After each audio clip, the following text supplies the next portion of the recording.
कधीच नाही चुकणार तुमचे फेवरेट टीव्ही शोज झी5 सोबत, तेही एकदम फ्री। पण तुमच्या मैत्रीत अशी कुठली गोष्ट आहे ज्याच्यामुळे इतकी वर्ष तुमची मैत्री टिकली? अंडरस्टँडिंग सर, हेल्पिंग नेचर आणि हेल्पिंग नेचर त्याला सगळ्या वर्किंग वुमन आहे आम्ही, त्यामुळे कधीही कुणाजवळही कुणाच्या म्हणजे घरी किंवा पर्सनल लाईफ मध्ये किंवा फील्ड वरती काही प्रॉब्लेम आला, एक कॉलला आम्ही सगळ्या हजर असतो। बरं, प्रत्येक ग्रुप मध्ये ना एक कोणतरी डॉन असतो।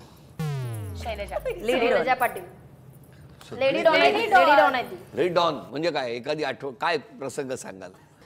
ऍक्च्युली काय झालं, आम्ही एका एक्सटेशनला जात होतो दोघी वर्किंगला, आणि दोघी मॅरिड आहे पण वाटत नाही, कारण ते पॅक वगैरे असतं ना, सगळं वरती घातलेलं वगैरे असतं, आणि तसं दोन मुलं एक मुलगा बघत होता दोघींच्याकडे आमच्या, आणि आम्हाला कळत नव्हतं की ऍक्च्युली हा हिच्याकडे बघतोय का माझ्याकडे बघतोय, म्हणून मारलं त्याला नाही।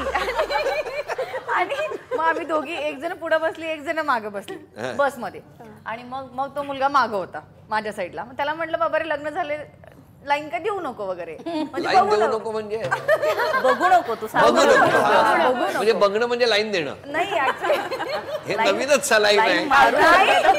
सलाईन मधलं लाईन टाकली, अच्छा, औषधातलं मग ते कळालं नंतर, मग त्याच्यानंतर त्याला सांगितलं तरी समजावून ऐकला नाही तो, मग त्याच्यानंतर बस स्टँडवर मारले त्याला।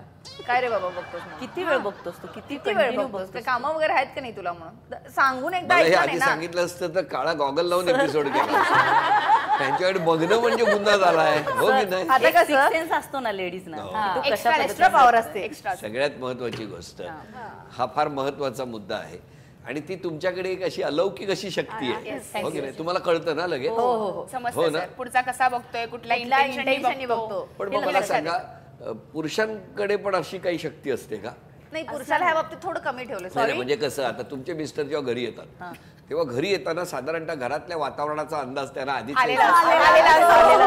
ती पण शक्तीच आहे ना त्यांच्याकडे, का ती तुमच्याकडनं तुम्ही अशी थ्रो करता? कारण त्यांना माहिती असतं सर की आपलं काहीतरी चुकलं म्हणजे घरी जाऊन ओरडा खाणार आहे, त्यामुळे ते ऑलरेडी प्रिपेअर होऊन म्हणजे सगळ्यात कष्टी दुःखी जर जीव असेल तर तो नवऱ्यांचा। सर मला एक सांगा, घर कोणाचं? दोघांचं। तरी सुद्धा तो माणूस जीव मुठीत घेऊन घरात काय येतो? कारण तुमच्या बाबतीत विचार पटलं मला।